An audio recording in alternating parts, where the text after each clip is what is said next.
Assalamualaikum warahmatullahi wabarakatuh. Hari ini kami akan mengadakan observasi atau supervisi. Perkenalkan, saya Isminta Muslim yang merupakan sebagai coach, sebagai coach. Kemudian di depan saya ada Saya Febrina Ramayanti, guru geografi. sebagai coach. Dan saya sebagai pengajar praktis, sebagai pemantau dari kegiatan coaching kegiatan. Selamat menyaksikan. Assalamualaikum warahmatullahi wabarakatuh. Hari ini saya akan melakukan supervisi. Nah, supervisi ini terdiri dari pra-supervisi atau pra-observasi, kemudian observasi, kemudian pasca observasi. Jadi hari ini saya akan berbincang sedikit dengan Kak Febri berkaitan dengan pembelajaran yang akan dilakukan di kelas. Kira-kira Kak Febri bersedia? Insya Allah bersedia. Alhamdulillah, terima kasih Kak Febri. Kira-kira Kak Febri ada waktu ya? Sinyal lagi off ya? Ya. Oke, baik Kak Febri. Kita bincang-bincang ringan saja mengenai pembelajaran yang akan diadakan di kelas nanti. Jadi sedikit informasi nih Kak Febri mengenai pra-observasi ini. Jadi pra-observasi ini bertujuan untuk mengoptimalkan kemampuan guru dalam memberikan pembelajaran di kelas agar hasilnya lebih maksimal lagi. Nah, Kak Febri sendiri kira-kira ngajar mata pelajaran apa ya? Pelajaran geografi di kelas 10. Pelajaran geografi di kelas 10 dan Kurikulum Merdeka ya? Kelas 10 Kurikulum Merdeka semua gitu. Ini kan kita mau ujian tengah semester ya kan? Ya. Semester. Nah, kira-kira materi Kak Febri udah sampai mana? Kalau berdasarkan capaian pembelajaran atau mungkin aktivitas yang ada di modul, sudah batas akhirnya kemarin materi itu tentang penelitian geografi. Salah satu materinya namanya penelitian geografi, yang namanya konsep dasar geografi, perpetaan, sistem informasi geografi, dan penginderaan jauh. Itu kira-kira materi semester ini. Kira-kira dari materi yang Ibu Febri sampaikan tadi, tujuan pembelajarannya kira-kira apa ya? Nah, untuk yang sesi minggu ini pembelajaran saya itu tentang mungkin bukan mengulang ya, sekedar kembali sebelum minggu ke depan kan luar lagi mau ujian, jadi anak-anak saya pantau lagi untuk membahas materi awal kita dulu, konsep dasar geografi. Jadi mengambil topik tentang paham atau pandangan manusia terhadap geografi itu ada dua. Pertama tentang paham krisis determinis, kedua tentang paham posibilisme. Itulah yang mau dipelajari di kegiatan pembelajaran. Ada dua lagi ya, berarti ya, yang akan dipaparkan nanti. Kemudian Kak Febri, kira-kira Kak Febri apa rancangan pembelajaran Kak Febri kira-kira udah disiapkan ya? Ya, saya pertama itu ada modul atau PPP ya, ada PPP. Kemudian saya siapkan juga bahan untuk menjawab interaktif atau diskusi dengan anak-anak dengan topik dua paham tadi tentang krisis determinis dan posibilis tadi. Kemudian karena ini materi yang boleh dibilang perlu literasi agak banyak, jadi saya mempersilakan anak-anak untuk buka HP gitu, mengambil artikel yang mencari bahan-bahan itu di internet, kemudian akan kita bahas sama-sama berdasarkan apa yang udah saya susun, kita diskusikan, lalu kita tanya jawab secara interaktif. Kemudian juga menggunakan fitur atau alat bantu tadi yang bernama atau Padlet. Jadi pada juga saya gunakan untuk mengumpulkan tugas-tugas siswa, menyampaikan materi atau mungkin bahan-bahan refleksi atau latihan tugas. Mungkin itu. Berarti bisa saya simpulkan ya Bu, metode pembelajaran ini memerlukan beberapa bahan gitu ya, memerlukan peralatan atau alat dukung lah ya, berupa HP tadi, kemudian juga menggunakan Padlet gitu ya. Fiturnya aplikasinya. Ya, fitur atau aplikasinya. Kemudian dalam pembelajaran ini Bu Febri kira-kira apa yang akan dikembangkan kira-kira? Selain mungkin pengetahuan tentang topik tadi, untuk anak-anak kan kita harus latih juga terus dia agar punya keterampilan bertanya, keterampilan menjawab, sikap-sikap berani dalam menyampaikan pendapat, berargumen. Mungkin itu kan yang harus pelan-pelan ditanamkan. Kan anak-anak sekarang agak mungkin karena masih masih pemula, jadi kan mungkin masih ada yang segan-segan kalau berbicara di depan kelas. Tentu yang bicara juga orang yang biasanya masih yang itu juga kan. Jadi harapan saya ke depannya anak-anak semua berani mengeluarkan pendapatnya. Kalau saya suruh pilih pertanyaan apa, mereka biasa berani, tapi mungkin kalau untuk menyampaikan masing-masing ini masih ada segan-segan malunya, itu yang mau kita kikis pelan-pelan agar mereka setidaknya belajar berani mengungkapkan pendapat dalam belajar. Berarti dari yang Ibu sampaikan tadi saya menangkap dua hal. Berarti yang perlu dikembangkan itu tidak hanya pengetahuan tapi juga keterampilan keterampilan untuk bisa menyesuaikan diri dan menyampaikan pendapat, mengolah pendapat tadi, mendengar pendapat teman yang lain. Ya, Febri, luar biasa Bu Febri. Ini merupakan sebuah pengembangan apa yang sangat baik gitu, karena selama ini memang kita lihat anak-anak didik kita memang masih banyak yang kurang takut untuk tampil gitu, merasa percaya dirinya kurang gitu ya. Nah, untuk pembelajaran ini Ibu Febri sudah menyediakan perangkat pembelajaran apa saja? Selain perangkat pembelajaran secara administrasi modul atau ini, juga saya siapkan, kalau saya selalu siapkan laptop saya. Memungkinkan memang pakai Infocus, kalau tidak memungkinkan saya suruh anak langsung menggunakan HP.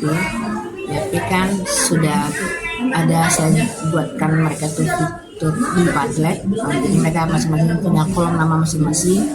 Saya bisa men-share materi yang mungkin kurang atau tugas-tugas atau latihan soal, termasuk mungkin bahan-bahan refleksi pembelajaran. Jadi bisa mereka jawab mungkin di luar jam sekolah, kalau di sekolah di kelas tidak cukup waktunya, bisa bersambung di rumah. Jadi ada tugas ini tidak hanya di sekolah gitu ya, berlanjut nanti di rumah. Ya, baik Febri. Nah, kira-kira Bu Febri untuk melaksanakan pembelajaran ini, kira-kira Bu Febri memerlukan bantuan siapa aja orang yang berperan dalam proses pembelajaran ini? Mungkin kalau pembelajaran mata pelajaran saya sendiri, tentu saya yang paling bertanggung jawab ya. Tapi mungkin ya nggak bisa juga kita abaikan orang lain. Jelas kalau pasti ada murid, tentu ya murid kan pihak yang kedua yang perlu. Nah, tapi mungkin oleh rekan-rekan sejawat saya sesama MGMP, itu mungkin perlu support sama-sama, saling sharing, bagikan pengetahuan tentang materi ini. Oh begini cara mengajarkannya, metode ini medianya, ini alatnya, mungkin lebih efektif pakai ini kalau mengajarkan materi ini ya. Mungkin MGMP, teman-teman sejawat di MGMP atau teman sekolah, pengetahuan sekolah. Berarti ada kolaborasi ya Bu, ada kolaborasi dengan teman-teman MGMP ya untuk pengembangan pembelajaran gitu, ada sharing-sharingnya juga gitu ya. Oke. Kemudian Bu Febri, berkaitan dengan pembelajaran yang akan Bu Febri adakan di kelas ini, kira-kira Bu Febri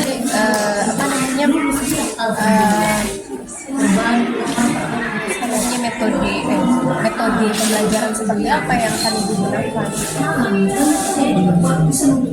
Itu saya berusaha untuk sama metode yang saya gunakan, yang rencana untuk materi topik ini diskusi interaktif.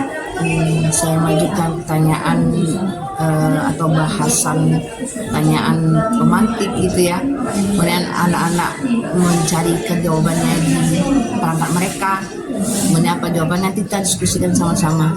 Yang sebelumnya sudah saya buatkan dulu ketentuannya, akan saya survei dulu jawaban mereka, mengumpulkan jawaban memilih satu atau dua, baru nanti kita diskusikan apa alasan mereka memilih pertanyaan satu atau dua.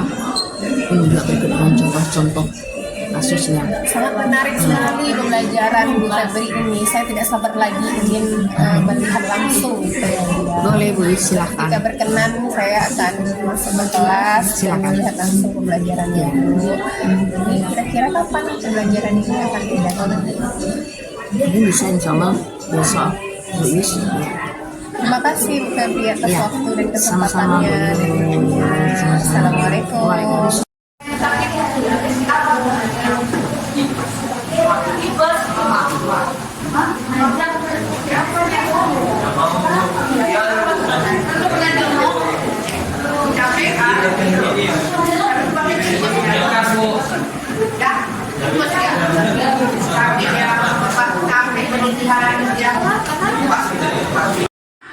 Kondisi alam yang memungkinkan muncullah kreativitas masyarakat desa. Jadi masyarakat itu membuat kembang tenaga air untuk membuat akses listrik ke rumah-rumah. Jadi itu kan memanfaatkan alam juga. Jadi kalau Oke, jadi ada desa yang bisa mulai.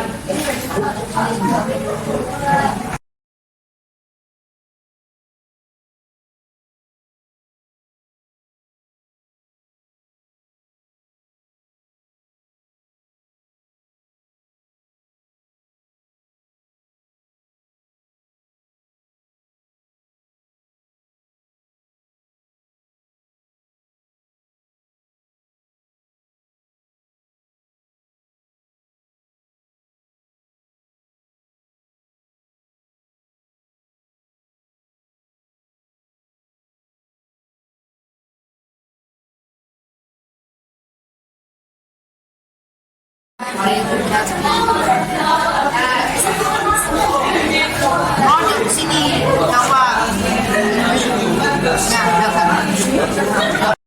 Pembelajaran kita ini tentang dua paham dalam pelajaran geografi, sama paham krisis, dua paham positif. Nah, untuk selanjutnya kita sudah selesaikanlah di Padlet. Terakhir pengiriman tanggal 6 besok itu. Kita hari Kamis mulai ujian, bentuknya dari kirim. Silakan ikuti semua tugasnya. Oke, demikian. Terima kasih banyak. Assalamualaikum warahmatullahi wabarakatuh. Assalamualaikum Kak Febri. Tandanya Kak Febri. Cerah sekali sepertinya Bu Febri saat ini dengan senyumnya, Masya Allah cantiknya.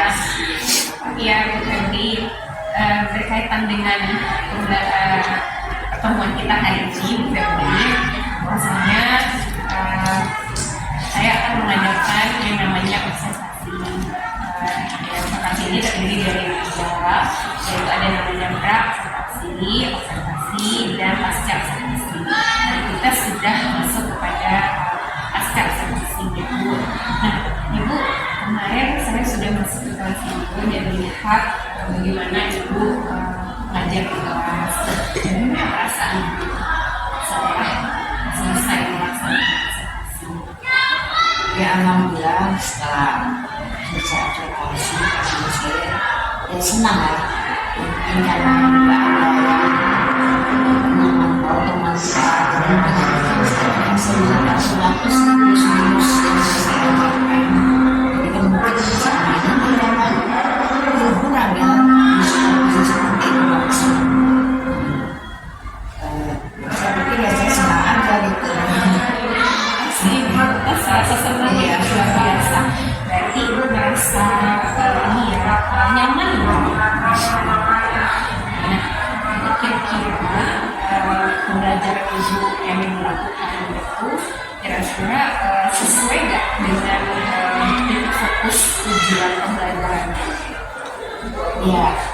topik kemarin itu yang saya ajarkan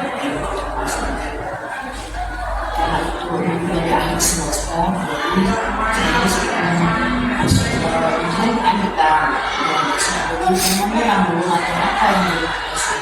Kebetulan di awal dulu ada memang bagian yang masih terasa kurang. Jadi topik yang kemarin itu semacam kayak mengulang kembali ya materi yang kita rasa kurang, jadi anak-anak juga kurang paham. Ini ada yang seperti ini kok kurang. Bagaimana saya kupas kembali? Sebenarnya itu materi di awal waktu kita pertama kali jumpa sama anak-anak ini. Saya buatkan lagi, saya bahas lagi supaya mereka lebih paham.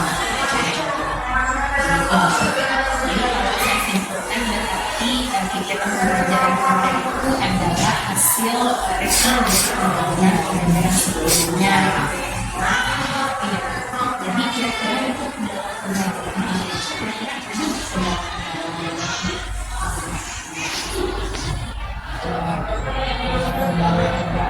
sekali mungkin tidak ada. Tidak saja ya, mungkin tidak semua kita ingin kerja itu misalnya. Di saat itu kan saya memperkenalkan anak-anak menggunakan HP ya, kemudian mencari referensi topik yang mungkin tidak ada di beberapa. Makanya saya ambil yuk ambil HP kita, coba klikkan topik ini tentang proseduris dan bisnis proseduris, baca sebentar artikelnya. Jadi disitu anak-anak kan tidak semua ada yang membawa HP atau mungkin ada tapi tidak ada paket gitu kan. Jadi mungkin kalau dibuat satu-satu pasti ada 2-3 orang itu yang enggak langsung melihat dia, tapi dia mungkin bisa ya baru. Jadi mungkin kendalanya itu kalau kita mengenal HP masing-masing, karena anak-anak bisa juga kita itu mainkan sedikit anak udah buka yang lain ya kan, bukan buka artikel yang kita sarankan. Jadi memang kita harus pantau lah dulu kan gitu apa sih yang berbahaya. Jadi saya sering beberapa harus ingatkan fokus ya yang dibaca itu artikel, cari artikel ini jangan yang mana, jangan yang lain ya bilang. Jadi kita harus ulang-ulang yang kayak itu. Kalau udah pindah anak-anak kan nggak bisa kita dalam satu-satu anak itu pasti buka yang kita suruh ya kan. Jadi kira-kira kendala yang sederhana itu pasti itulah kalau awalnya menggunakan HP anak-anak harus fokus ke satu artikel tertentu. berarti kendala yang dirasakan itu Ya kita harus bisa memperhatikan itu juga berbagi dengan anak. Pengawasan yang kira-kira Ibu ke depan metode yang bisa digunakan untuk mengatasi persoalan itu. kemungkinan kalau di lembaga-lembaga selanjutnya memang haruslah guru itu wajib mengawasi apa yang dilakukan. Setidak-tidaknya kan manusia ya, jadi mungkin kan nggak bisa kayak kali 26 orang anak itu langsung kita pakai satu tapi kita yang harus pelan-pelan berkala cek apa yang mereka kemudian bisa mungkin menanyakan satu persatu gitu ya, misalnya mereka survei gini apa jawabannya ditanya, jadi mereka nggak sempat berpaling yang lain udah harus kasih pendapat, udah kasih jawaban. Jadi teknik saya gitu, jadi dari tangan jawab mereka tapi saya tetap mengajukan pertanyaan sebagai umum yang wajib dijawab oleh mereka. Kira-kira kalau Jadi mereka tuh kalau sepakatannya tidak melihat situs-situs yang lain tidak dikerahkan dulu, artinya yang sudah tujuannya ya udah yang sudah buka dulu sebentar. Oke, saya tangkap berarti pertama kita jadi seperti yang disampaikan kita bekerja dulu kemudian juga pengawasan kemudian juga itu lebih fokus pada saya Febri bagus sekali gitu apa namanya upaya ya yang dilakukan untuk menangani masalah ini, karena memang sebenarnya Bu Febri permasalahan penggunaan HP ini memang luar biasa menjadi permasalahan yang sudah tidak baru lagi dalam hal pembelajaran, karena ketika memang anak sudah memegang HP banyak hal yang bisa dilakukan di luar pembelajaran. Jadi bagi SMU saya apresiasi setiap, semoga kedepannya ini bisa dilakukan kan, dan saya tidak sampai lagi untuk melihat perubahan-perubahan yang akan dilakukan untuk mengatasi masalah ini sehingga pembelajaran bisa berjalan dengan baik. Oh ya Bu, kira-kira kalau kita kasih interval atau rating itu di 1 sampai 10, kira-kira bagaimana hasil pembelajaran itu apakah sudah sesuai dengan tujuan pembelajaran atau belum? Kalau yang sepengetahuan saya mungkin berbeda-beda tiap kelas ya. Kalau kita kasih level 1 sampai 10, kira-kira ini level berapa? Mungkin kalau kelas maksimal 9 itu mungkin ya baru di atas 75, mungkin di atas, yang karena anak rata-rata udah mulai positif dia kalau menggunakan HP. Karena saya dari awal memang udah saya ingatkan kalau dari aktif sarankan coba ini dulu jangan lain tolong kalau bisa. Maka saya terus ingat walaupun saya nggak di belakang, tapi saya bolak-balik jangan mencet yang soal-soal sedikit yang aneh. Saya tahu mereka akan buka aja mereka mereka langsung fokus balik itu. Jadi memang harus berulang-ulang, harus mereka tahu sendiri ketika itu kan mereka ada di yang ditanya, jadi mereka harus bersiap-siap. Mungkin 75% lah Bu, Saya Ibu ya, berarti kalau udah 10.000 itu udah prestasi yang sangat bagus sebetulnya. Kira-kira Ibu punya ekspektasi lebih nggak dari ini? saja kita kan pembelajaran itu ada peningkatan dari segi yang harapan lebih bagus dari ini, misalnya dari segi interaksi belajar itu kan anak-anak kan biasanya agak rendah di bagian interaksi. Kalau belajarnya bagus interaktif mungkin yang bertanya yang keluarnya kan itu juga. Jadi saya mau menggali itu, memang boleh PHP buka apa sih, tapi sambil boleh mengungkapkan apa pendapat pribadinya, apa pandangan opini terhadap topik yang kita bahas. Jadi sambil baca sih boleh, menggunakan artikel katakan yang di internet juga silakan, tapi malah dia ada sedikit lah itu ada resume sendiri gitu ya. Kalau setidaknya dia berani saja dulu berbicara walaupun dia masih membaca bulan-bulan apa yang kita nggak masalah buat saya. Jadi kita mau dulu saya bilang, jadi jangan malu-malu untuk belajar. Artinya Ibu Febri tidak hanya memfokuskan pembelajaran pada anak-anak saja atau kognitif, tapi juga ada keterampilan ya, keterampilan afektif. Jawab. Kira rancangan pembelajaran yang dibuat sesuai dengan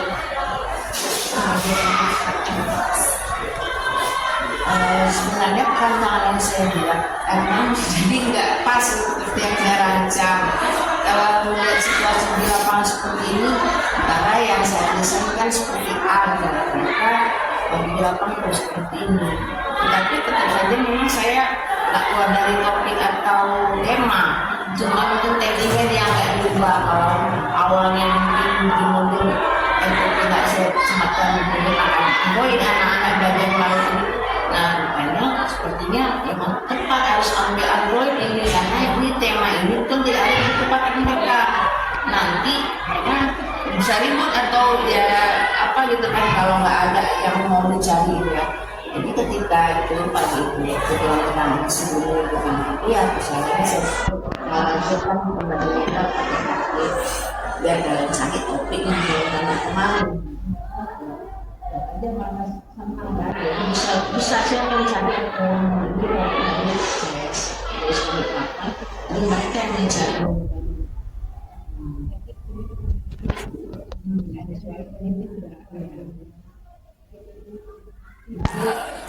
atas ilmunya, terima kasih atas apa namanya ilmu-ilmu barunya yang didapat hari ini berkenaan dengan bagaimana pengembangan kelas, bagaimana untuk apa namanya menghadapi tantangan-tantangan yang dihadapi di kelas. Terima kasih atas waktunya Ibu. Assalamualaikum.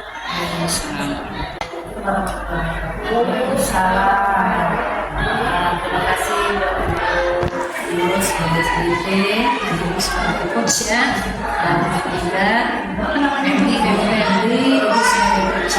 Di sini saya sebagai adaptasi sebagai pemantau dari ya. Dari hasil tadi observasi ini kan kegiatannya sudah dilakukan ya.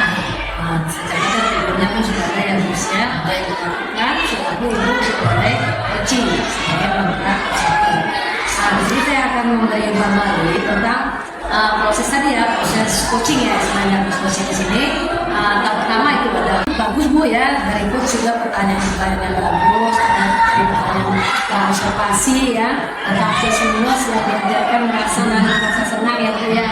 Dan juga pembelajaran sesuai dengan tujuan pembelajaran itu yang utama dulu dalam ada tujuan pembelajarannya, topiknya tadi yang diajar sesuai atau tidak, atau lari tidak, atau seandainya kalau lari bagaimana cara mengembalikan sesuai dengan topik. Dan juga Ibu tadi telah si coach menanyakan ke coach tentang kendalanya, itu bagus ya, pertanyaan bagus yang diajarkan ke coach. Jadi kendalanya tadi ditanyakan, Ibu telah jawab kendalanya begini dalam pembelajaran, ada anak yang membawa HP dan kadang ada yang enggak, sehingga pembelajaran itu jadi tersendat. Dan juga ditanyakan kembali bagaimana cara mengatasi masalahnya, dan Ibu juga jawab caranya dengan cara berkala, mengecek itu sungguh luar biasa untuk pertanyaannya ya, harus belajar saya. Dan itu kalau bisa terus ditingkatkan. Dan setelah itu juga mendapat pengasih ratingnya dari rating hasil belajarnya. Macam observasi tadi kelas 9-10 sudah di rata-rata 75%, itu sungguh luar biasa ya, 75% tinggal 25%. Ibaratnya kalau 100 itu kurang lah. Kalau 40 tinggal sedikit lagi nih, beberapa orang kita menargetkan dari supaya 100%. Dan juga untuk ekspansi kedepannya lebih meningkatkan dan menggali lagi dengan siswa sudah dengan artikel. Dan juga sekarang pun waktunya yang disampaikan ini kapan sih waktunya? Kalau seandainya dilakukan observasi tadi waktu kapan dulu? Kita waktu dilakukan, kira-kira waktu melakukan kemarin, ini kan kita observasi. Kira-kira waktu itu sesuaikah 75% tadi ya? Apakah sudah pas? Kalau seandainya ada halangan, ada hambatan, apa permasalahan kita di situ gambaran tadi? Dan kita bagaimana cara mengatasi ini? Nanti saya akan lakukan lagi kapan waktunya melakukan lagi untuk kebaikan dari observasi. Jadi pasca